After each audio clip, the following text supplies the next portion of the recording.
हरिः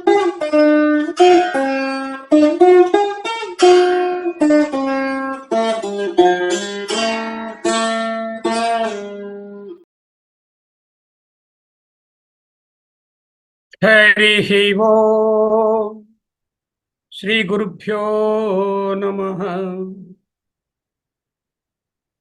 यस्माज्जातं जगत्सर्वं यस्मिन्नेव प्रलीयते येनेदं धार्यते चैव तस्मै ज्ञानात्मने नमः। మనకు ఈ ఉపనిషత్తును ముండకోపనిషత్తును బోధిస్తున్నటువంటి స్వామి చిద్రూపానంద వారికి అనేక ప్రణామములు. అలాగే తత్వవేదానంద సరస్వతి గారు, దయానంద వారు, పరమార్థానంద స్వామి గారు, చిన్మయావరుల పుస్తకాలు, వీడియోలు, ఆడియోలు చాలా ఉపయోగంగా ఉన్నాయి. వాళ్ళందరికీ కూడా అనేక ప్రణామములు. ఎక్కడున్నామండి మనం? ముండకోపనిషత్తు 3వ ముండకం ప్రథమ ఖండంలో ఉన్నాం. ఆ ప్రథమ ఖండంలో ఉన్నటువంటి మహామంత్రాలను ఒక్కసారి మనం మొదటి నుంచి 1వ మంత్రం నుంచి ప్రథమ ఖండంలో ఉన్నవి చదువుకుందాం.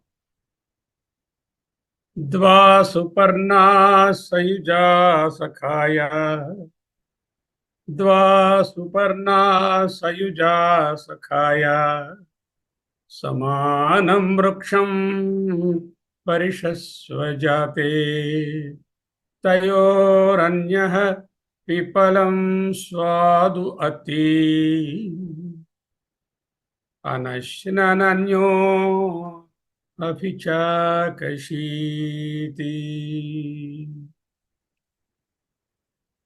సమానే వృక్షే పురుషో నిమగ్నో అనీషయా శోచతి ముహ్యమానః, జుష్టం యదా పశ్యత్యన్యమీశం అస్య మహిమానమితి వీతశోకః, యదా పశ్యః పశ్యతే రుక్మవర్ణం కర్తారమీశం బ్రహ్మయోనిం, తదా విద్వాన్ పుణ్యపాపే విధూయ నిరంజనః పరమం సామ్యముపైతి, ప్రాణో హి ఏష సర్వభూతైర్విభాతి, విజానన్ విద్వాన్ భవతే నాతివాది, ఆత్మక్రీడః ఆత్మరతిః క్రియావాన్, యేష బ్రహ్మవిదాం వరిష్ఠః, యేష ప్రాణః, ఓ ఈ ప్రాణస్య ప్రాణమైనటువంటి ఆ పరబ్రహ్మము సర్వభూతైర్విభాతి, అన్ని భూతములందు ఆ ప్రాణము లేక ప్రాణస్య ప్రాణమైనటువంటి ఆ చైతన్యమే విభాతి అని ఎవడైతే విద్వాన్ విజానన్, విద్వాంసుడు చక్కగా ఆత్మానుభవంలో తెలుసుకుంటాడో అతడు నాతివాది భవతి. He will not do anything other than the ఆత్మ విచార. అతివాది అంటే చెప్పుకున్నాం, బాగా ఎక్కువగా మాట్లాడేవాడు సింపుల్గా చెప్పచ్చు, ప్రేలాపన ప్రేలేవాడు, బ్లాబరింగ్, చాటర్ బాక్స్, అంతతో కాదు. అతివాది అంటే బ్రహ్మేతర విషయములను గురించి చూడడు, వినడు, స్పృశించడు, ఆలోచించడు, మాట్లాడడు, వాటి కోసం ఏ క్రియలు చేయడు. అటువంటి వాడు ఎలా ఉంటాడు? ఆత్మవాది అయిన వెంటనే, అతివాది అయిన వెంటనే నాతివాది అన్నప్పుడు ఆత్మవాది అవుతాడు. ఆత్మవాది అన్న ఆయన నాతివాది అయి ఆత్మక్రీడ ఆత్మరతి, బాహ్య విషయాలనేదేనా చూసి ఆనందాన్ని పొందితే క్రీడ, మనసులోనే దానిని సంకల్పించుకుని జ్ఞాపకం తెచ్చుకుంటూ రమిస్తూ ఉంటే ఆత్మరతి. అది రతి. పైన లోపల కూడా ఒక్కటే. ఆయనకు ఆనందాన్ని ఇచ్చే బాహ్య విషయాలు ఆత్మయే, మనసులో ఆనందాన్ని పొందేటటువంటిది ఆత్మ. ఆత్మన్యేవ ఆత్మనా తుష్టః స్థితధీర్మునిరుచ్యతే. చెప్పుకున్నాం కదా. క్రియావాన్ అంటే కొన్ని కార్యక్రమాలు ఇంకా మిగిలి ఉంటాయి. ఏమిటా కార్యక్రమాలు? జ్ఞాన, ధ్యాన, వైరాగ్య ఆది కర్మలు. జ్ఞానం అంటే శ్రవణము, మననము, స్వాధ్యాయము, అభ్యాసము. ధ్యానం అంటే నిధిధ్యాసనం. వైరాగ్య ఆది కర్మలు అంటే ప్రపంచం కోసం ఫలాన్ని అపేక్షించకుండా ప్రయోజనాన్ని దృష్టిలో పెట్టుకుని సమష్టి యొక్క పరిణతి కోసం చేసేటటువంటి అత్యంత ఉన్నతమైన కార్యములు ఏముంటాయో శంకర భగవత్పాదుల వారిలాగా వాటినన్నిటినీ కూడా వైరాగ్యాది క్రియ. అటువంటి వారు యశః బ్రహ్మవిదాం వరిష్ఠ. బ్రహ్మవిద్వరిష్ఠుడు, ద హైయెస్ట్ రంగ్ ఆఫ్ జ్ఞాని. బ్రహ్మవిద్వరిష్ఠునకు వేరే శరీరమైనటువంటి ధ్యాస ఉండదు. కార్పొరేట్ ఎగ్జిస్టెన్స్ అంటే దేహాత్మభావం. కార్పోరా అంటే బాడీ. కార్పొరేట్ ఎగ్జిస్టెన్స్ మీన్స్ దేహాత్మభావము ఉండదు. ఆత్మరతి, ఆత్మక్రీడ, నాతివాది, క్రియావా. అయిపోయింది. ఇవాళ మంత్రం ఏమిటి? సత్యేన లభ్యః తపసా హి ఏష ఆత్మా సమ్యజ్ఞానేన బ్రహ్మచర్యేణ నిత్యం అంతఃశరీరే జ్యోతిర్మయో హి శుభ్రో యం పశ్యంతి యతయః క్షీణదోషాః. ఏం చెప్పారు? సమ్యజ్ఞాన సహకారిణి సాధనాన్ని విధీయంతే నివృత్తి ప్రధానిని. ఉపనిషత్ అయిపోయిందయ్యా. బ్రహ్మవిద్వరిష్ఠుడైపోయాడు. అంతా బ్రహ్మమే అని తెలుసుకున్నాడు. సర్వభూతైర్విభాతి ఏష ప్రాణః అని తెలుసు. అటు బ్రహ్మవిద్వరిష్ఠుడయ్యాడు, నాతివాది అయ్యాడు, ఆత్మరతిలో ఉన్నాడు, ఆత్మక్రీడలో ఉన్నాడు. మళ్ళీ రిక్లూజ్ అయిపోయి హిమాలయాల కేవ్స్లోకి వెళ్ళిపోకుండా ప్రపంచానికి ఉపయోగకరమైనటువంటి సమష్టి ప్రయోజనాన్ని అపేక్షించి ఆయన కొన్ని క్రియలను కూడా చేస్తున్నాడు. అటువంటి బ్రహ్మవాది విషయాలు చెప్పేశాక ఇక ఉపనిషత్తులో ఏముంది? సహకారిణి కారణాన్ని, సహకారి కారణములను తెలుపుటకై విధీయంతే విధించబడుతున్నవి. అవి ఎటువంటివి? నివృత్తి ప్రధానాన్ని. ప్రవృత్తి కాదు, ఏదో టిపికల్ యాక్షన్ ఓరియంటెడ్గా ఏముండదు. కర్మలు కావు. నివృత్తి ప్రధానమైనటువంటి మార్గానికి సహకారముగా ఉండేటటువంటి సాధనములను విధించవలసి ఉన్నది, చెప్పవలసి ఉన్నది. విధి అంతే. చేత వాటిని విధిస్తోంది శృతి అంటూ ఆయన ఉపక్రమ భాష్యం లేక సంబంధ భాష్యం లేక అవతారిక రాశారు. ఇక్కడి నుంచి వేరే పార్ట్ కదా, అంచేత సంబంధ భాష్యం అని కూడా అనవచ్చు. ఓకే. సత్యేన లభ్యః తపసా హి ఏష ఆత్మా సమ్యజ్ఞానేన బ్రహ్మచర్యేణ నిత్యం అంతఃశరీరే జ్యోతిర్మయో హి శుభ్రో యం పశ్యంతి యతయః క్షీణదోషాః. ఏన లభ్యః తపసా హ్యేష ఆత్మా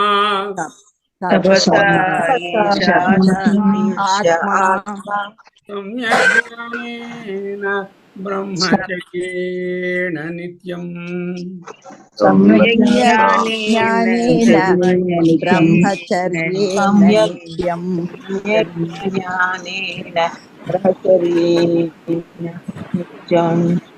అంతఃశరీరే జ్యోతిర్మయో శుభ్రో యం పశ్యంతి యతయః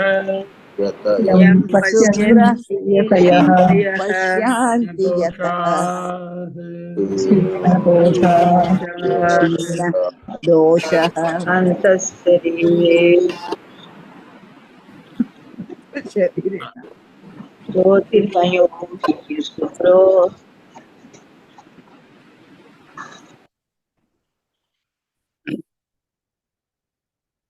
సత్యేన లభ్యః తపసా హ్యేషాత్మా సమ్యజ్ఞానేన బ్రహ్మచర్యేణ నిత్యం అంతఃశరీరే జ్యోతిర్మయో హి శుభ్రో యం పశ్యంతి యతయః క్షీణదోషా. సహకార సాధనములను చెప్తుంది. 4 సహకార సాధన. యశ ఆత్మ, ఇదిగో ఈ ఆత్మ సమ్యజ్ఞానేన లభ్య, సమ్యజ్ఞానము చేత లభించును. సమ్యజ్ఞానం అంటే ఏమిటండి? సమ్యజ్ఞానం అంటే ఏమిటి? ప్రాణో హ్యేష యః సర్వభూతైర్విభాతి విజానన్ విద్వాన్ భవతే బ్రహ్మవిదాం వరిష్ట. దట్ ఈజ్ సమ్యక్ జ్ఞానం. ఏమిటి? యహ ప్రాణః, ఈ పరబ్రహ్మమే, ఈ చైతన్యమే సర్వభూతైర్విభాతి. యశ పరబ్రహ్మ, యశ ప్రాణః సర్వభూతైర్విభాతి. ఆ అన్ని భూతములనందు ఇదే ప్రకాశిస్తుంది. ఇన్ఫ్యాక్ట్ ఆ చైతన్యంలోనే అన్ని భూతాలు ప్రకాశిస్తున్నాయి, వాటి వృత్తులని ప్రకాశిస్తున్నాయి అని యహ విద్వాన్ విజానన్, ఎవరైతే చక్కగా తెలుసుకుంటారో అటువంటి వాడు నాతివాది. ఆత్మక్రీడ ఆత్మరతి క్రియావాన్ యశ బ్రహ్మవిదాం వరిష్ట. అదే సమ్యజ్ఞానము అనేటటువంటి విషయాన్ని మనము అర్థం చేసుకోవాలి. ఆత్మ ఎలా వస్తుంది? సమ్యజ్ఞానేన లభ్యః. ఆ సమ్యజ్ఞానము రావాలంటే వేదాంత విజ్ఞాన సునిశ్చితార్థ సన్యాసయోగాద్ యతయః శుద్ధ సత్వాః తే బ్రహ్మలోకేషు పరాంతకాలే పరామృతాః పరిముచ్యంతి సర్వే. అన్నిటి నుంచి పరిముచ్యంతి, విడివడి, సర్వే పరిముచ్యంతి. పరాంతకాలే బ్రహ్మలోకేషు పరామృతాతే శుద్ధతత్వా వేదాంత విజ్ఞాన సునిశ్చిత సన్యాసయోగాత్ యతయః. అదే విషయాన్ని చెప్తున్నారు. ఇది 6వ మంత్రము 3వ ముండకంలో 2వ భాగంలో వస్తుంది. ఇప్పుడు నేను చదివినటువంటి వేదాంత విజ్ఞానం ఇదే కైవల్యోపనిషత్తులో కూడా 4వ మంత్రంగా వచ్చింది. ఓకే, బాగానే ఉంది. ఇక్కడ ఏంటి చెప్తున్నారు విషయం? సత్యేన లభ్యః తపసా హి ఏష ఆత్మా హి. కానీ బ్రహ్మజ్ఞానం పొందడం అంత సులభం కాదురా. సహకారి కారణాలు నీకు బాగా ఉండాలి. ఏమిటండి ఆ సహకారి కారణాలు? ఇవి 2 రకాలుగా ఉంటాయి. ఒకటేమిటి? Primary requisite. మిగతావి సెకండరీ రిక్విజిట్స్ ఆర్ సహకారి కారణాలు. ప్రైమరీ రిక్విజిట్ ఏమిటి? సమ్యజ్ఞానేన ఏషాత్మా లభ్యః. సమ్యజ్ఞానం అంటే ఇప్పుడు చూసి, సమ్యజ్ఞానము వలన ఆత్మ దొరుకుతుంది, ఆత్మని పొందుతాడు, ఆత్మయే తానవుతాడు, లేక తానే ఆత్మ అని తెలుసుకుంటాడు. దీని సహకారి కారణాలు ఏమిటి? సత్యేన లభ్యః, సత్యేన సత్యము చేత, తపసా తపస్సు చేత, బ్రహ్మచర్యేణ బ్రహ్మచర్యము చేత లభ్య లభిస్తుంది. సత్యేన తపసా బ్రహ్మచర్యేణ అంటే తృతీయ విభక్తి. చేత సత్యేన సత్యము చేత, తపసా తపస్సు చేత, బ్రహ్మచర్యేణ బ్రహ్మచర్యము చేత లభ్య లభిస్తుంది. అయితే ఎప్పుడో ఒకసారి సత్యం చెప్పానండి, ఎప్పుడో ఒకసారి కాన్సన్ట్రేటెడ్గా ఏకాగ్రంగా తపస్సు అనే దానిలో ఉన్నానండి, ఎప్పుడో ఒకసారి బ్రహ్మచర్యాన్ని పాటించానండి, అప్పుడప్పుడు జారిపోతూ ఉంటానండి దాని నుంచి అంటే కుదరదు. అర్థమైందా? నిత్యం బ్రహ్మచర్యేణ సత్యేన తపసా ఆత్మా లభ్య. So it must be a constant effect. సత్యేన ఆత్మా లభ్య ఒక సెంటెన్స్, తపసా ఆత్మా లభ్య రెండో సెంటెన్స్. మూడోది బ్రహ్మచర్యేణ ఆత్మా లభ్య. ప్రతిసారి ఆత్మా లభ్య అనేదాన్ని కలుపుతారు. దానికి నిత్యాన్ని కూడా జోడించాలి. నిత్య సత్యేన ఆత్మా లభ్య, నిత్య బ్రహ్మచర్యేణ ఆత్మా లభ్య, నిత్య తపసా ఆత్మా లభ్య. when you have సమ్యక్ జ్ఞానం, సమ్యక్ జ్ఞానేన ఆత్మా లభ్య. సమ్యక్ జ్ఞానంతో ఆత్మ ఆల్రెడీ పొందేశాడు ముందు శ్లోకంలో. సమ్యక్ జ్ఞానం ఉన్నవారికి ఉండవలసినటువంటి అసోసియేటెడ్ సెకండరీ అట్రిబ్యూట్స్ ఏమిటి? సత్యము, తపస్సు, బ్రహ్మచర్యము, నిత్యము ఉండాలి. ఈ ఆత్మ లభ్య లభ్య అంటున్నారు. ఏంటి బజార్లో 100 కేజీలు 10 కేజీలు దొరుకుతుందా? అబ్బే, అంతఃశరీరే జ్యోతిర్మయో హి శుభ్రో. అంతఃశరీరే, in the very body inside, జ్యోతిర్మయో హి, ఇట్ ఈస్ ద సర్వప్రకాశక. न तत्र सूर्यो भाति न चंद्र तारकं नेमा विद्युतो भान्ति कुतोऽयमग्निः तमेव भान्तम् अनुभाति सर्वं तस्य भासा सर्वमिदं विभाति. అటువంటి సూర్యుడు, చంద్రుడు, నక్షత్రాలు గొప్ప గొప్ప అన్నీ కూడా సెలెస్టియల్ థింగ్సే ఆత్మ ప్రకాశంలోనే, చైతన్యంలోనే తెలియవస్తున్నాయి. కాబట్టి అది స్వయం జ్యోతి, జ్యోతిర్మయము. అంతఃశరీరే ఏదైనా మాలిన్యం ఉన్నదా? శుభ్రో, శుద్ధం, శుభ్రం. అది యం, దీనిని పశ్యంతి, చూస్తారు. ఎవరు? యతయ. యతయ అంటే 2 అర్థాలు ఉన్నాయి, చెప్పుకుంటాం. యతయ క్షీణదోషా, అన్ని దోషములు పుణ్య పాపే విధూయ అని ముందు చెప్పుకున్నాం కదా, నిన్న కూడా చెప్పుకున్నాము. పాప్మనా వినిర్ముక్త. పాప్మన అంటే పాప పుణ్యముల చేత వినిర్ముక్త, అదే క్షీణదోష. భగవత్పాదులు గురువు గారు ఏంటంటున్నారో చూద్దాం. సత్యేనా అంటే అనృత త్యాగేన అన్నారు. అబద్ధం చెప్పకుండా ఉండడం.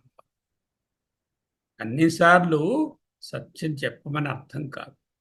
ఈ సత్యాన్ని వ్యావహారికంగా మనం పాటిస్తే పారమార్థికమైన సత్యాన్ని పొందుతాం. పారమార్థికమైన సత్యం ఏమిటి? ఆత్మ. ఆ పారమార్థికమైన సచ్చిదాత్మను పొందాలంటే సత్యము అనేటటువంటి ఒక చక్కటి సాధనం ఉండాలి. ఏమంటే నిజము నిజము పలుకుట అనగా అసత్యాన్ని పలుకుట. మృషా వదన త్యాగేన. వదన అంటే పలకడం, ఇంకే వదనం అంటే ముఖము అంటే నోరు అని అర్థం. వదనం అంటే మాట అని అర్థం. మృషావదనం అంటే తప్పుడు మాటలు, తప్పు పలుకులను త్యాగేన అంటే పలకకుండా ఉండడం. అనృత త్యాగేన మృషా వదన త్యాగేన లభ్య అంటే ప్రాప్తవ్య, పొందదగినది. ఫుట్నోట్లో ఈ తత్వవిధానం ఏం రాశారు? సత్యం అంటే ఒప్పును పలుకుట మాత్రమే కాదు, నిత్యము ఒప్పును పలుకనక్కర్లేదు, తప్పును పలుకకుండాటే సత్యం. అలాంటి సత్యం పలకొద్దని చెప్పట్లేదు. ఒక్కొక్కసారి సత్యం డేంజరస్గా ఉంటుంది, అంచేత దానిని చెప్పకపోయినా అసత్యాన్ని చెప్పొద్దు అంటున్నారు. అనృత త్యాగేన మృషావదన త్యాగేన లభ్య ప్రాప్త కించ వాట్ ఎల్స్. ఒక్క సత్యం సరిపోతుందా? నో. తపసాహి, తపస్సు చేత కూడా. వాట్ ఈస్ తపస్? హిమాలయ కేవ్స్లో, గ్యాంజెస్ బీచెస్లో జడలు కట్టేసి ముక్కు మూసేసుకుని ఎవరికి ఉపయోగం లేకుండా ఏదో ధ్యానంలో నిమగ్నుడై శరీరాన్ని కృషింప చేసుకుంటూ ఉండే ఫోటోలలో, సినిమాలలో చూస్తున్న తపస్సు వేదాంతము బోధించదు. తపస్సు అంటే ఏమిటి? ఇంద్రియ మన ఏకాగ్రతయ. ఇంత మంచి మాట చెప్పారండి. ఈ ఇంద్రియాలను, మనసును నిగ్రహించి ఆత్మయందు ఉంచడమేనరా తపస్సు అంటున్నారు. ఇంద్రియ మనముల యొక్క ఏకాగ్రతయా, ఏకాగ్రతయా దానికి రిఫరెన్స్ కూడా ఇస్తున్నారు. మనశ్చేంద్రియాణం చ ఏకాగ్రం పరమం తపః. మహాభారతం శాంతి పర్వంలో 250 అధ్యాయంలో 4వ శ్లోకంగా కనిపిస్తుంది. మనశ్చ ఇంద్రియాణం అంటే బాహ్య అంతఃకరణములను ఏకాగ్ర్యం ఒకటిగా చేయడం, ఇంద్రియ నిగ్రహము, మనో నిగ్రహము, ఏకాగ్రత, అదే పరమం తపః, పరమమైనటువంటి తపస్సు. ఇది స్మరణాత్ అన్నారు. స్మరణాత్ అంటే స్మృతి వాక్యము. శృతి అంటే వేదము, స్మృతి అంటే పురాణ ఇతిహాసాలు, లైక్ భారతము, భాగవతము, అష్టాదశ పురాణాలు, ఇవన్నీ స్మృతులు. అందువలన స్మరణాత్, ఇది స్మృతిలో ఉన్న విషయం కనుక. అంటే స్మృతులు శృతులు ఉన్నాయి కదా, అందుకే స్మరణ. తద్హి అనుకూలం ఆత్మదర్శన అభిముఖీభావాత్ పరమం సాధనం తపో నా ఇతరత్యాంధ్రాయణాది. కొట్టి పారేస్తున్నారు. తది, అది ఏమిటి? మనస్సు, ఇంద్రియముల యొక్క అంతరింద్రియములు, బాహ్యేంద్రియముల యొక్క కంప్లీట్ నిగ్రహంతో, ఏకాగ్రతతో సమాహిత చిత్తుడుగా ఉండడమే తపస్సు అండి. దీనినే సమాహిత చిత్త. బాహ్య విషయ ఉపసంహృత కరణ సమాహిత చిత్త అంటూ అక్కడ అభిధ్యానంలో నేర్చుకున్నాం కదా. ఆ సమాహిత చిత్తము అనుకూలం, చాలా అనుకూలంగా ఉంది. ఆత్మదర్శన అభిముఖీ భావాత్ అంటే ఆత్మ సాక్షాత్కారము వైపునకు తీసుకువెళ్ళే విషయంలో అత్యంత అనుకూలంగా ఉంది. ఏమిటది? మనసు ఇంద్రియాణం ఏకాగ్రం పరమం తపః.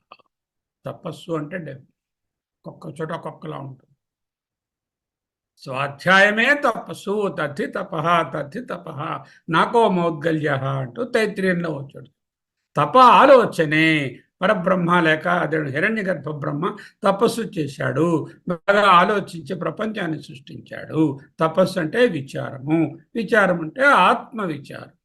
అనాత్మ విషయాలకు మాట్లాడకుండా ఉండడమే తపస్సు. అదే నాతివాది అని చెప్పారు.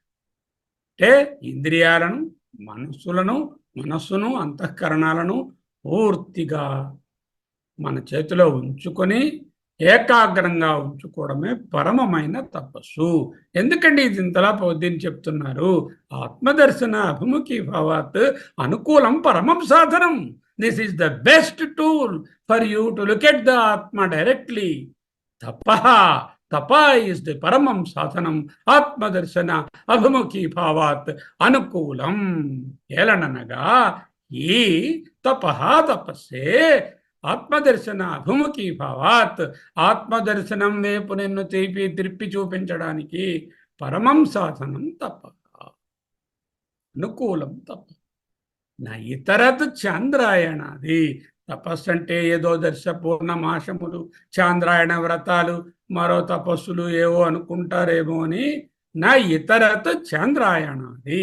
చాంద్రాయణము మొదలైన శరీర క్లేశములతో కూడిన ఉపవాసాది దీక్షలతో కూడినటువంటివి తపస్సు అనబడవు.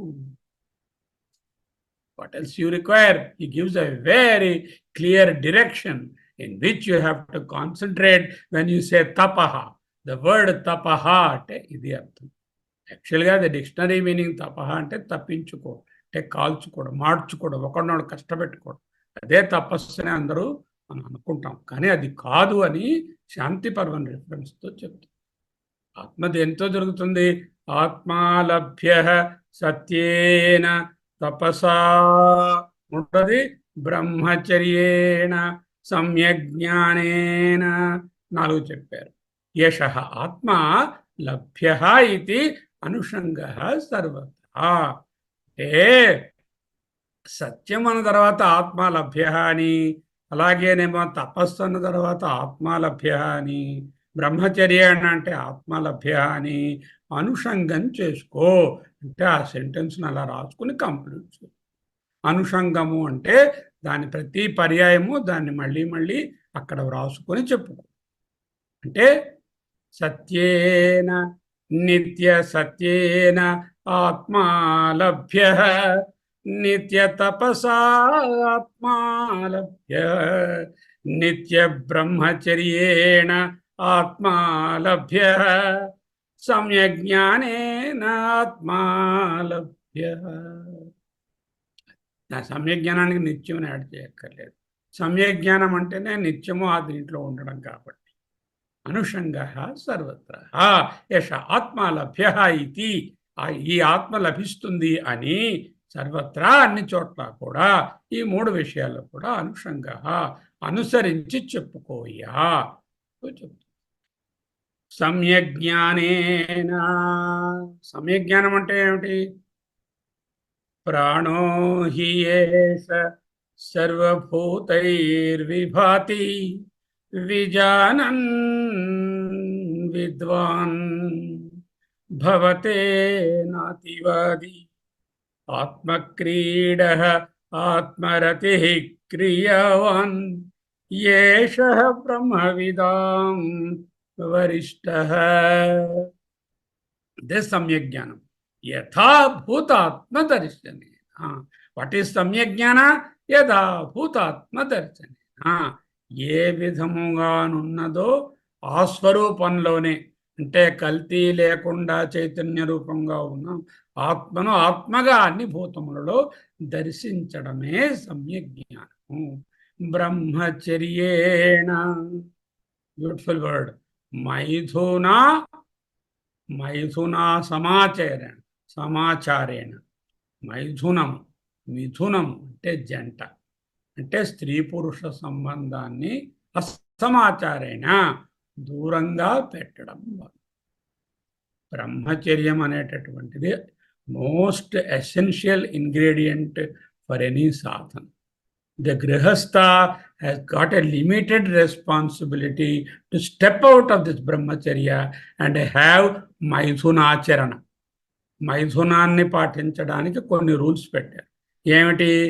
పగలపూట నువ్వు ఏ విధమైనటువంటి భోగలాలతుడో కాకూడదు. ప్రశ్నలు నేర్చుకున్నాం. ఓన్లీ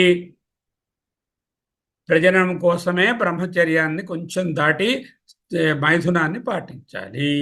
తన భార్య యందే ఉండాలి. అది కాక ఏదో ఒక పర్టికులర్ పీరియడ్ అప్పుడు మాత్రము అది ఉపయోగించాలి. పిల్లలు పుట్టిన తరువాత ఇక ఈ క్రియతో పని లేదు. బ్రహ్మచర్యమే శరణ్యం. ఎవరైతే ఆత్మజ్ఞానం కావాలనుకున్నా వాడు. ఇంకా లేదండి మనం పశువుల్లో ఉంటామండి, మనం వానప్రస్థంలో ఉన్నా సన్యాసంలో ఉన్నా లాస్ట్ వరకు మనం మైథునంలో ఉంటామండి అంటే అది మన ఇష్టం. దానికి ఎవరు చెప్పడానికి చేత అందరం తెలుసుకోవాల్సింది ఏంటంటే స్త్రీ పురుష సంయోగానికి ఒక నిర్ణీతమైనటువంటి ప్రయోజనము, అత్యుత్తమ ప్రయోజనాన్ని విధించారు. బ్రహ్మచర్యేణ మైథునా సమాచారేణ నిత్యం సర్వదా.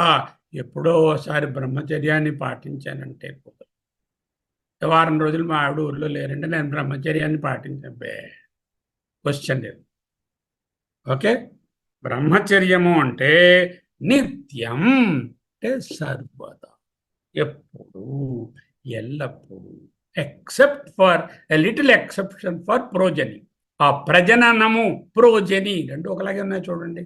దానికోసం తప్ప స్త్రీ పురుష సంబంధాన్ని దూరంగా పెట్టాడు. నిత్యం అనే మాటని సత్యేన నిత్యం తపసాన నిత్యం సమ్యజ్ఞానేన ఇది సర్వత్రా నిత్య శబ్ద అంతర్దీపికాన్యాయేన అనుషవ్యక్త అనుషక్తవ్య. ఆ నిత్యం అనే పదాన్ని అంతర్దీపికా న్యాయం. ఏమిటి అంతర్దీపికా న్యాయం? ఇలా 3 రూమ్స్ ఉన్నాయనుకోండి. ఆ 3 రూమ్స్ సెంటర్ ప్లేస్లో దీపం పెట్టాము. ఆ 3 రూమ్స్ డోర్ తెరిస్తే ఏంటవుతుంది? 3 రూమ్స్లోకి కాంతి వెళుతుంది. అంతర్దీపికా న్యాయం. సెంటర్లో ఉంచబడినటువంటి దీపము ఏ విధముగా 3 పక్కలకు ప్రసరిస్తుందో 4 పక్కలకు ప్రసరిస్తుందో అలాగే నిత్యం అనే శబ్దాన్ని అటు సత్యానికి, ఇటు తపస్సుకి, ఇటు బ్రహ్మచర్యానికి కూడా వర్తించుకో. ఇందాకలు ఏం చెప్పారు? ఏషాత్మలభ్య ఇది అనుషంగ సర్వత్రా. సర్వత్రా దాన్ని కలిపి చదువుకో, అనుషంగం చేసుకో. నిత్యం అనే పదం ఉంది, దాన్ని కూడా ఎప్పుడో ఒకసారి బ్రహ్మచర్యంలో ఉంటానండి, అప్పుడప్పుడు సత్యాన్ని చెప్తూ ఉంటానండి, అప్పుడప్పుడు అదేంటిది మనసు ఏకాగ్రంగా కుదరదండి. కుదరదు. ఆత్మజ్ఞానం కావాలి అంటే ఆ నిత్యత్వం అనేటటువంటిది చాలా ఇంపార్టెంట్. అందుకే ఏం చెప్పారు? ప్రాయణాంతం ఓంకారం అభిధ్యాయీత. ఈవెన్ ఉపాసనకే అంతలా చెప్పారు కదా. మరి ఆత్మజ్ఞానం కావాలంటే నిత్యత్వం ఉండద్దు. ఎప్పుడైతే ఈ నిత్యత్వంతో చేస్తారో సత్యము, బ్రహ్మచర్యము, తపస్సు అనేటటువంటివి నిత్యమైనటువంటి పరమాత్మను పొందుతారు. నిత్యంగా సత్యాన్ని పలకడం చేస్తూ ఉంటే నిత్య సత్యమైనటువంటి పరబ్రహ్మం తెలుస్తుంది. నిత్యంగా తపస్సుతో మనము పరబ్రహ్మను చేరుకోవడానికి ప్రయత్నం చేస్తూ ఉంటే ఏ విధమైనటువంటి అలజడులు లేని నిష్కలము, నిరంజనము అయినటువంటి ఆత్మతత్వము, మనస్సు నైర్మల్యంగా అది కూడా నైర్మల్యత్వం తెలుస్తుంది. ఏ బ్రహ్మచర్య నిత్యం సమ్యజ్ఞానేన ఇది సర్వత్రా నిత్యశబ్ద అంతర్దీపికా న్యాయేన అనుషక్తవ్య. కలిపి రాసుకో. పక్షతిచ చెప్పబడింది కదా. ముందు మీరు చదవలేదా ప్రశ్నోపనిషత్తు? ఈ ప్రశ్నోపనిషత్తుకు సంబంధించినదే కదా ముండకోపనిషత్తు. ప్రశ్నోపనిషత్తులో ఏం చెప్పారు? ప్రశ్నోపనిషత్తులో వక్షతిచ ఏమిటి చెప్పారు? వక్షతిచ అంటే అక్కడ మొదటి అధ్యాయంలో ఆఖరి మంత్రంలో మీకు చక్కగా కనిపిస్తుంది. తేషాం అసౌ విరజో బ్రహ్మలోకో న యేషు జిహ్మం అనృతం నా మాయాచేతి. జిహ్మం అంటే కుటిరత్వం, అనృతం అబద్ధం, అసత్యం, నా మాయ అంటే మాయ అంటే మీకు తెలుసు కదా, మాయా, మర్మము, కపటము అవి లేకుండా ఉంటే తేషాం అటువంటి వారలు అసౌ ఈ బ్రహ్మలోక విరజమైన బ్రహ్మలోకంలో ఉంటారు. ఎవరు?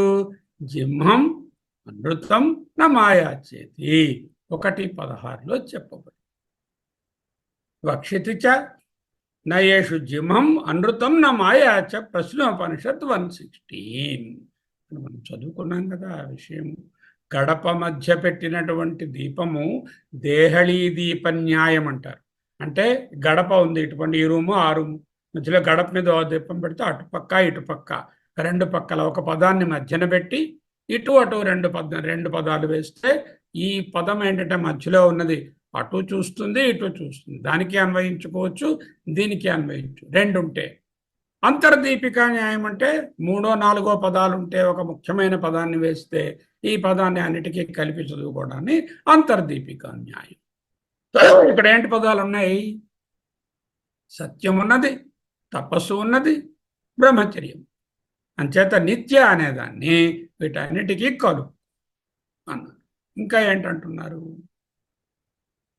కహాసో ఆత్మ, ఏదో కష్టపడి సత్యము, తపస్సు, బ్రహ్మచర్యము ఇవన్నీ పాటించే సమ్యజ్ఞానంతో ఆత్మను పొందాడు. ఎక్కడండి ఉంది ఈ సాధనాల చేత పొందదగినటువంటి ఆత్మ? వా సౌ ఆత్మ క్వా where is it available? Not very far. తద్దూరే తద్వంతికే అన్నది ఈశావాస్యం. ఇది ఉచ్యతే చెప్పబడుతోంది. ఏతై సాధనై లభ్య ఆత్మ కహ్వాసౌ, ఈ ఈ ఆత్మ ఎక్కడ ఉన్నది? అంతఃశరీరే, అంతః అంటే మధ్యే, శరీరస్య శరీరం యొక్క, పుండరీక ఆకాశే సప్తమి విభక్తి, పుండరీక ఆకాశమునందు, శరీరస్య శరీరం యొక్క షష్ఠి విభక్తి, జ్యోతిర్మయ ప్రకాశ స్వరూపమై, అంటే దాని తాలూకా చైతన్య ప్రకాశంలోనే అన్నీ తెలియదు. దీన్నే ఈ ఉపనిషత్తే రుక్మవర్ణ అంటూ ముందు మంత్రంలో చెప్పి, శుభ్ర శుద్ధ యం ఆత్మానం, యం అంటే దేనిని, దేనినంటే ఆత్మానం, పశ్యంతి ప్లూరల్, పశ్యతి సింగులర్, పశ్యంతి ఎందుకు, యతయ అంటే ప్రయత్నం చేస్తున్నవాడు, సన్యాసిన యతనశీల, యతన అన్న యత్న అన్న ఒకటే, యతనము అంటే ప్రయతనము అని ఉంది కదా, అంటే బాగా ఇంటెన్స్ కాన్సన్ట్రేటెడ్ ఎఫర్ట్, అదే యతనం. యత అంటే యతయ, యతి యతౌ యతయో అంటే మోర్ దాన్ మెనీ అనమాట. ఈ యతయ అన్నప్పుడు, యతయ అంటే రెండు రకాల అర్థాలు. ఒకటి సన్యాసం పుచ్చుకున్నటువంటి వాళ్ళు అని ఒక అర్థం, లేదు గృహస్థాశ్రమంలోనో వానప్రస్థాశ్రమంలోనో సన్యాసాశ్రమంలోనో ఉంటూ ఇంటెన్స్గా ప్రయత్నం చేస్తున్నవాళ్ళు యత్నశీలా సన్యాసిన. వాళ్ళెవరు? క్షీణదోషా, క్షీణించినటువంటి దోషం. ఏమిటి దోషములు? పెద్ద దోషం ఏమిటి? అనాత్మజ్ఞ, ఇదియే దోషము కదా. అటువంటి దోషము క్షీణ క్రోధాది చిత్తమలా, క్రోధము, కామము, లోభము మొదలైనటువంటి మనస్సు మాలిన్యాలన్నీ పోయిన వాళ్ళు సహా వారు ఆత్మా నిత్యం సత్యాది సాధనయ్యి సన్యాసివి లభ్యతే. అటువంటి ఆత్మ నిత్యము సత్యము మొదలైన సత్యము, తపస్సు, బ్రహ్మచర్యము, సమ్యజ్ఞానము ఏవైతే చెప్పబడ్డాయో అవి యతులకు అంటే సన్యాసులకు. ఇది కాషాయ వస్త్రాలు వేసుకుని సన్యాసిగా మారడాన్ని, గృహస్థుగానే ఉంటూ సకల విధములైనటువంటి ఇంద్రియ భోగాల నుంచి దూరంగా ఉంటూ సన్యాసిగా ఉండడాన్ని కూడా సూచిస్తుంది. అందరూ సన్యాసులు అయిపోనక్కరలి. నా కదాచిత్ కై సత్యాధిపి లభ్యతే అంటే కదాచిత్కై అన్నారు, అంటే ఎప్పుడో ఒకసారి సత్యాధిపి, సత్యము మొదలైనవి పాటిస్తే నా లభ్యత, నాట్ పాసిబుల్. నేను సోమవారం సత్యం చెప్తానండి అంటే మిగతా 6 రోజులు అబద్ధాలు చెప్తాననే కదా అర్థం. నేనేమో వారంకి 1 రోజు బ్రహ్మచర్యం పాటిస్తానండి, అబ్బే ప్రయోజనం లేదు బ్రదర్. అలాగే నేను వారంకి 1 రోజు ఏకాగ్రంగా ధ్యానం చేసుకుంటాను, కుదరదు. నిత్యం కదాచిత్కై, అప్పుడప్పుడు ఎప్పుడో ఒకప్పుడు సత్యాధిపి, సత్యము మొదలైన పైన చెప్పినవి చేస్తే నా లభ్యతే, దొరకదురా బ్రదర్. అంతేనా? సత్యాది సాధన నస్తుత్యర్థ, సత్యము మొదలైన సాధనములను బాగా ఎగ్జాల్టెడ్గా చెప్పడం కోసం, స్తుతి చేయడం కోసం, స్తుతి అనే ప్రయోజనం కోసం, స్తుత్యర్థ అయం చెప్పబోయే రాబోయే అర్థవాద, స్తుతి మంత్రము సత్యం చేస్తే ఎంత గొప్పది, తపస్సు ఎంత గొప్పది అంటూ రాబోయే మంత్రాలు వస్తాయి. అవి ఎందుకండి అంత గొప్పదని చెప్పడం? కాశ్మీర్ వెళ్ళామండి, అబ్బా ఏ ఉన్నాయండి సీనరీలు, ఇవిలా ఉన్నాయండి, అవలా ఉన్నాయండి, జలపాతాలండి, కొండలండి, అక్కడేమో హిమం అండి, మంచు అండి, అబ్బా చెప్పలేము అని ఎవరైనా స్తుతి చేస్తే ఏమిటవుతుంది? మనం కూడా వెళ్ళి చూడాలని అర్థం. ఇష్టం వస్తుంది, మనము విజిట్ చేయాలని అనిపిస్తుంది.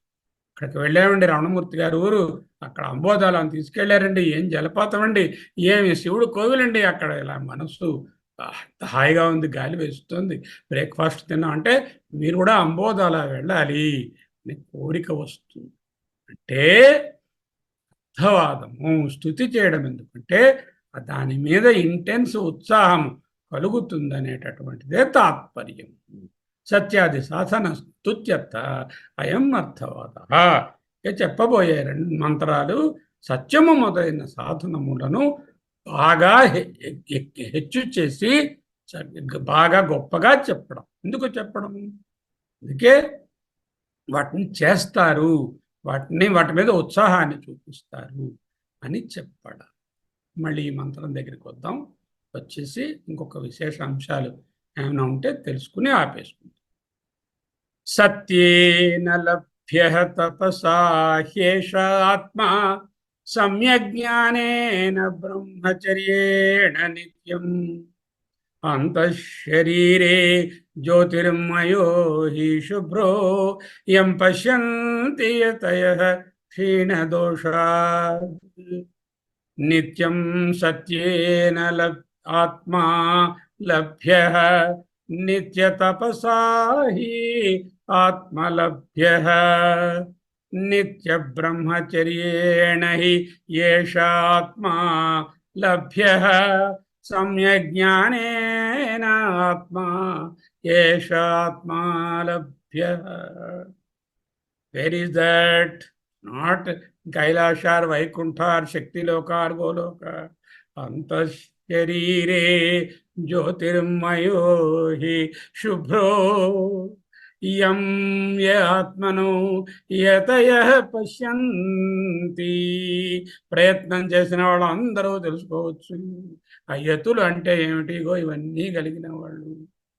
క్షీణదోషా, అన్ని దోషములు విరజం బ్రహ్మ నిష్కలం తత్శుభ్రం జ్యోతిషాం జ్యోతి యద్యదాత్మ విదో విదు అన్నారు కదా. నిరంజనం అంటున్నాం కదా.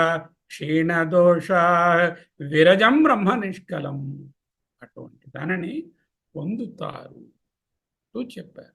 ఓకే, ఇంకా ఏమైనా విశేషాంశాలు గలవా? గలవు. ఏమిటా గలవు? ఎప్పుడు తపస్సు, సత్యము, బ్రహ్మచర్యము అనే 3 సహకారీ సాధనాలను ఎప్పుడూ నిత్యం సమ్యజ్ఞానం అనే ప్రాథమిక సాధన చేసిన వాళ్ళు శుద్ధ చైతన్యాన్ని తమ శరీరంలోనే గ్రహిస్తారు. వాళ్లకు ఏ విధమైన దోషములు లేని స్థితిలో ఉంటారు. సాధనలు 2 రకాలుగా ఉంటాయి అంటున్నారు. ఒకటి సాక్షాత్ సాధనము, రెండవది సహకారి సాధన. సాక్షాత్ సాధనము, ఒక స్వీట్ తయారు చేయాలనుకోండి, సాక్షాత్ సాధనం ఏమిటి? పంచదార ఉండాలిగా, బెల్లమో పంచదార, అది సాక్షాత్ సాధన. దాన్ని స్వీట్ తయారవడానికి గోధుమ పిండో, శనగపిండో, మరోటో నూనె, నెయ్యో అవన్నీ సహకారి సాధన. అలాగే ఆరోగ్యం విషయంకి వస్తే డాక్టర్గా చూసుకుంటే అనారోగ్యం వచ్చిందనుకోండి, ముందు ఏం చెప్తాం? ఏదో అడుగుతారు, మా చెల్లెలకి ఒంట్లో బాగోలేదండి, కొంచెం మందు ఉంటే పంపిస్తారా అంటూ మెసేజ్ పెడతారు రమణమూర్తి గారు. పెడితే ఏమిటి? సాక్షాత్ సాధనం ఏమిటి? ఆ మందు తీసుకో. అది సరిపోతుందా? చాలదు. చెయ్యి నొప్పిగా ఉందంటే మందు రాశాము, దానికి సహకార సాధనం ఏమిటి? ఆ చెయ్యి వేలాడయ్యొద్దమ్మా, కొంచెం మీదకి ఇలా ఎత్తుగా పెట్టుకో, 2 తలగడాలు ఎత్తు పెట్టుకో అంటే సహకారి. ఓకేనా? సాక్షాత్ సాధనము, సహకారి సాధనము. అంచేత ఎప్పుడైనా ప్రిస్క్రిప్షన్ రాసినప్పుడు కిందనే ఫలానా ఆరోగ్య విషయాలు పాటించు, వ్యాయామం చెయ్యి, తర్వాత ఏమో ఇక్కడ ఉండేటటువంటి ఆహారం విధంగా ఉండాలి, పొజిషన్ ఇలా ఉండాలి, అన్నీ రాస్తాం. ఎందుకు? అవన్నీ సహకారి సాధనాలు కొనుక్కో. అలాగే సహకారి సాధనాలు లేదే ఉట్టి మందు పని చెయ్యదు. ఫర్ ఎగ్జాంపుల్, కొన్ని మందులు ఉంటాయి, ఆ మందులు ఉన్నప్పుడు కొన్ని తీసుకుంటున్నప్పుడు కొన్ని విషయాలు, కొన్ని తీసుకోకూడదు పదార్థాలు. అంటే before food only you take అంటే అది పథ్యం. అంటే పథ్యం కూడా ముఖ్యమే. అంటే ఏంటనమాట? సాక్షాత్ సాధనము లేక primary focus of attention or the instrument of sadhana is important, no doubt. But the sahakari sadhana, కూడా చాలా ముఖ్యం. వేదాంతం ఎప్పుడు కూడా జ్ఞానయోగం సాక్షాత్ సాధనం. అంటే దానికి సహకారి సాధనాలైన సత్యము, అహింస, ధర్మము, బ్రహ్మచర్యము, తపస్సు ఇటువంటివన్నీ కూడా ఉండాలి. అదే ఓ లిస్ట్ ఇచ్చారు కదా, అక్కడ అభిధ్యానానికి ఇవన్నీ ఉండాలయ్యా. యమ, శమ, దమ మొదలైనటువంటి ఆది అని చెప్పారు కదా. ఇవి సహకారి సాధనలు. ఇలా ఏం చెప్పబడింది? సమ్యజ్ఞానం అనేటటువంటి ప్రైమరీ సాధనముని, దానికి అసోసియేటెడ్ లేక సహకారి సాధనాలైనటువంటి సత్యము, తపస్సు, బ్రహ్మచర్యము చెప్పినప్పటికీ ఇక్కడ చెప్పకుండా ఉన్నటువంటి ఇతర సహకారి సాధనములను కూడా గుర్తు తెచ్చుకో అనేటటువంటిది చెప్పకనే చెప్తుంది. అవి ఎప్పుడు చేయాలి? ఎప్పుడో ఒకసారి గాలి పీలిస్తే సరిపోతుందా? సరిపోదు. ఎప్పుడో ఒకసారి నిద్రపోతే సరిపోతుందా? రోజు నిద్రపోవాలి. ఎప్పుడో ఒకసారి వ్యాయామం చేస్తే ఆరోగ్యం బాగుపడుతుందా? పడదు. అలాగే ఆత్మజ్ఞానం కావాలంటే ఎప్పుడూ నిత్యం ప్రయాణాంతం, ప్రయాణం వచ్చే వరకు. ఏ ప్రయాణం? ఇదిగో ఫైనల్ ప్రయాణం. ఆ ఫైనల్ ప్రయాణం మీద ఎప్పుడో కొన్నాళ్ళ క్రితం ఒక మంచిది రాసుకున్నాను, అది మీకు చేస్తాం. పయనమొక్కటి గలదు తెలుసా అంటూ. ఆ పయనం ఏమిటో, ఆ ప్రయాణం అంతవరకు ఇవన్నీ సహకారి సాధనాలను పెట్టుకోవాలి. ఇవి సాక్షాత్ మొదటి సాధనానికి చేదోడు వాదోడుగా ఉంటాయి. సహకారి సాధనాలు ఇక్కడ 3 పేర్కొనబడ్డాయి. ప్రత్యక్ష సాధనం ఏమిటి? సాక్షాత్ సాధనము సమ్యజ్ఞానం. సమ్యజ్ఞానం అంటే ఏమిటి? ఇదిగో చెప్పేసుకున్నాం కదా ఆల్రెడీ. ప్రాణో హి ఏష సర్వభూతైర్విభాతి. అదిలా తెలుస్తుంది నాకు. శ్రవణ, మనన, నిధిధ్యాసనలు చేయాలి. శ్రవణం అంటే ఏమిటి? సమర్థవంతుడైనటువంటి బోధకుడు దగ్గర క్రమ పద్ధతిలో శాస్త్రజ్ఞానాన్ని కొన్ని సంవత్సరాల పాటు అధ్యయనం చేయడాన్ని శ్రవణం అంటారు. Again, I am telling you, listen, every word is important. You must do it along with a competent guru or bodhaka. Competence ఉన్నటువంటి వారు చెప్పగా చాలా సంవత్సరాల పాటు క్రమ పద్ధతిలో జాగ్రత్తగా శాస్త్రజ్ఞానాన్ని ఆకళింపు చేసుకోవడాన్ని శ్రవణం అంటారు. మననం అంటే ఏమిటి? చెప్పిన దానిని మళ్ళీ రిఫ్లెక్ట్ చేసుకుని, లేక మనన గ్రంథాలైనటువంటి అద్వైత సిద్ధియో, అద్వైత మకరందమో, లేకపోతే అష్టావక్ర గీతో, అనుభూతి ప్రకాశము, ఇటువంటివి చదువుకుంటూ ఆ ఉపనిషత్ విషయాలను మళ్ళీ మళ్ళీ మననం చేసుకుంటూ సందేహాలను తొలగించుకోవడం మననం అవుతుంది. ఆ తరువాత గ్రంథములు చదవవలసిన పని లేదు. సరిగ్గా ఇంకొక 5 years 6 years ఎంతో అయిన తర్వాత అధ్యయన భారతి ఇక అవసరం ఉండదు. ఇప్పుడు ఏమిటి అవసరం ఉంటుంది? నిధిధ్యాసనయే అవసరం ఉంటుంది. మనకు కలిగినటువంటి నిశ్చయించిన జ్ఞానాన్ని అనుభవంలోకి తెచ్చుకోవాలి. సింపుల్గా చెప్తున్నాను, ఏదో ఒక పర్టికులర్ మెడిసిన్ క్యాన్సర్కి పనికొస్తుంది అని చదివాం. అంటే అది ఒక చోట చదివితే నిజంగానే ఈ పర్టికులర్ మెడిసిన్తో క్యాన్సర్ క్యూర్ అవుతుందా అనే సందేహం వచ్చి 4-5 రకాలుగా వేర్వేరు పుస్తకాలలో ఇదే ఉన్నదో వేర్వేరు జర్నల్స్లో చదువు అర్థం చేసుకున్నాం. మన గురువుగారి దగ్గరికి వెళ్ళి ఆ ప్రొఫెసర్ దగ్గర అడిగాం, నాయన గురువుగారు ఇలా చదివానండి, ఇది కరెక్టేనా? ఇది దీనివల్ల క్యూర్ అవుతుందా? అది శ్రవణం. మననం అంటే ఏమిటి? ఇటువంటి మందునే వేర్వేరు దేశాలలో వేర్వేరు ట్రయల్స్లో ఎక్కడైనా ఇచ్చి ఇదే విధమైనటువంటి దీన్ని పొందారా అని విమర్శించి తవ్వి చూసుకోవడం మనం. సరే, ఇది 2 చేశాను. కానీ నిధిధ్యాసనం అంటే ఆ మందుని నా పేషెంట్ దగ్గర నేను వాడి ఆయనకు ప్రయోజనాన్ని కలిగించడం నిధిధ్యాసనం. అంటే ప్రాక్టీస్ చేయడం, అంటే అనుభవంలోకి తెచ్చుకోవడం. అంటే అందుకే I'm a medical practitioner. I'm never a perfected person. We're still doing practice only. That is the నిధిధ్యాసనం. You understand? ఫర్ ఎగ్జాంపుల్, పలానా టుట్సు గాముషి ఫీవర్, దీనికి ఈ మందు అది ఫలానా ట్రయల్స్లో ప్రూవ్ అయింది, మననలో కన్ఫర్మ్ అయింది. కానీ ఇక్కడ నాకు అది ఉపయోగం లేదే, ఎందుకంటే టుట్సుకాంక్ష ఫీవర్ ఇక్కడ రాదు కదా. అప్పుడు నాకు అనుభవం లేనటువంటి ఆ జ్ఞానం నాకెందుకు? అంటే ఇక్కడ ఉపయోగించడానికి వీలైనటువంటి జ్ఞానాన్నే సంపాదించాలి. ఇక్కడ ఉపయోగించడం లేను అని తెలిస్తే ఈ శ్రవణ మననాలు వేస్ట్. శ్రవణ మననాలు ఎందుకు? చెప్పిన దానిలో ఉండడానికి, అనుభవంలోకి రావడానికి. మళ్ళీ చెప్తున్నాను, శ్రవణం, what is the truth? What is the truth? సత్యము ఏమి నిజమైన సత్యము? అనాత్మ సత్యమా, ఆత్మ సత్యం? మననం, is that true for me? ఆ ట్రూత్ ఏదైతే చెప్పారో, నేను అనాత్మను కాదు ఆత్మను అనేటటువంటిది నాకు నిస్సంశయంగా మనసులో, బుద్ధిలో పదిలపడిందా? అది మననం. మూడోది, can I live the truth? That is నిధిధ్యాసన. Can I live as the ఆత్మ అండ్ నాట్ బి అనాత్మ? That is the practice. శ్రవణం, మననం, నిధిధ్యాసనం మూడు కలిపితే సమ్యక్ జ్ఞానం. సమ్యక్ జ్ఞానేన అంటే సాక్షాత్ సాధనమైనటువంటి సమ్యక్ జ్ఞానం. ఈ సమ్యక్ జ్ఞానంతో ఏం తెలుస్తుంది? ఏష ప్రాణ సర్వభూతైర్ విభాతి విజానన్ విద్వాన్. విజానన్ అంటే నిధిధ్యాసతో తెలుసుకుంటాడు విద్వాన్.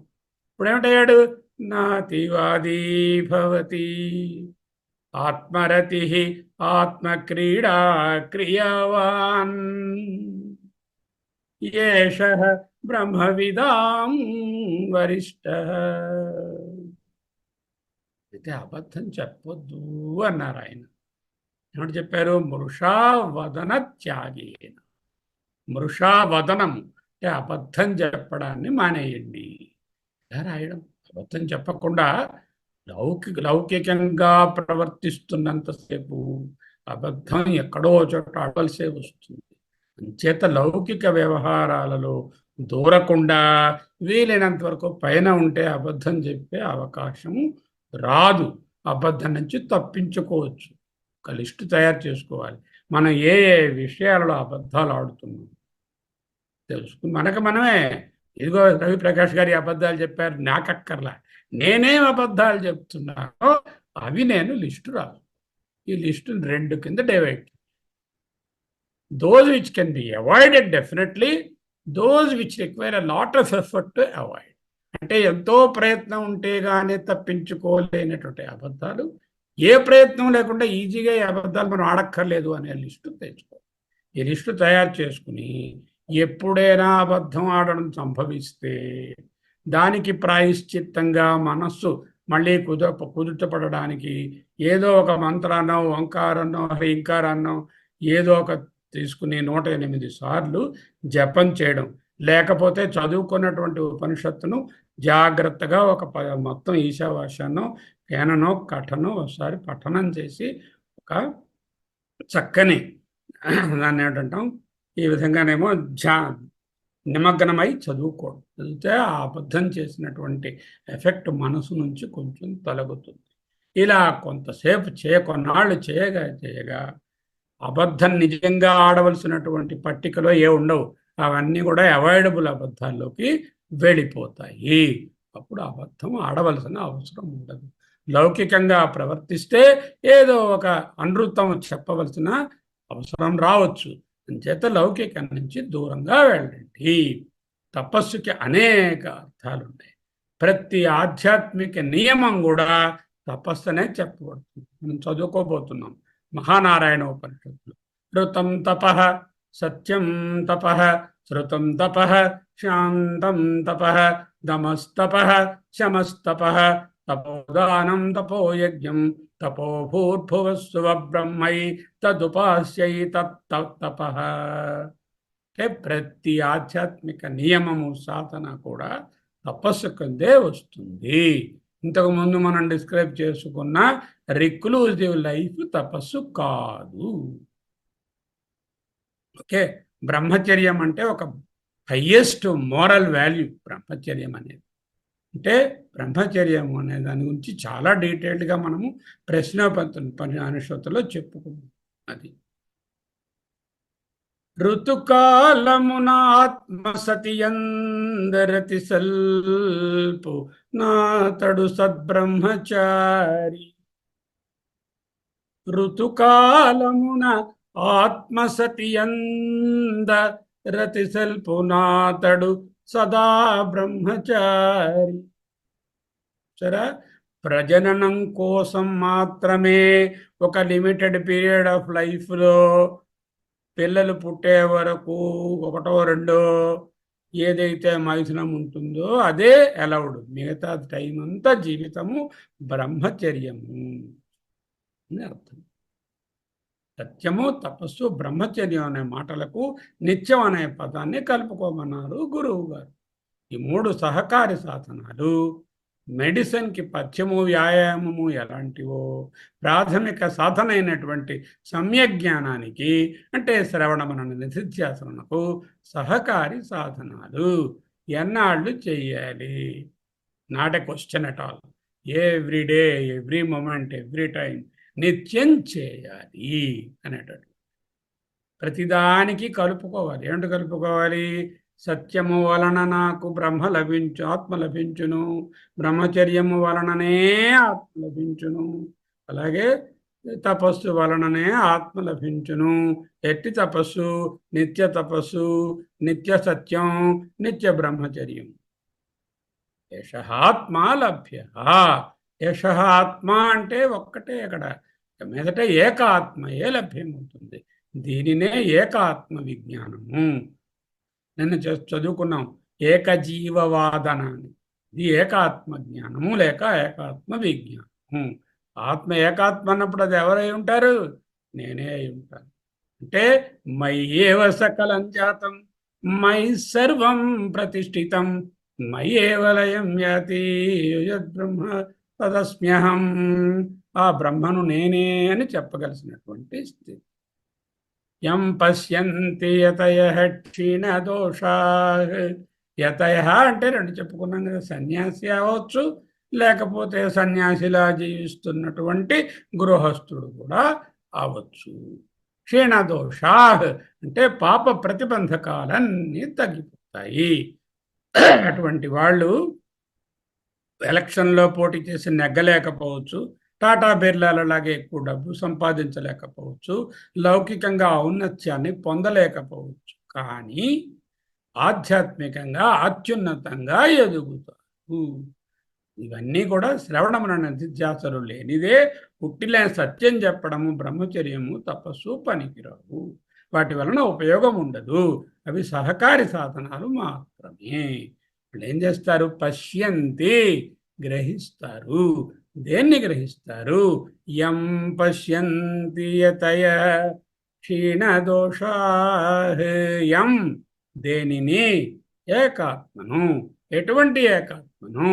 జ్యోతిర్మయః శుభ్రః యం పశ్యంతి యతయః క్షీణదోషాః. ఎక్కడ పశ్యంతి? అంతఃశరీరే జ్యోతిర్మయః శుభ్రం యం పశ్యంతి యతయః క్షీణదోషాః.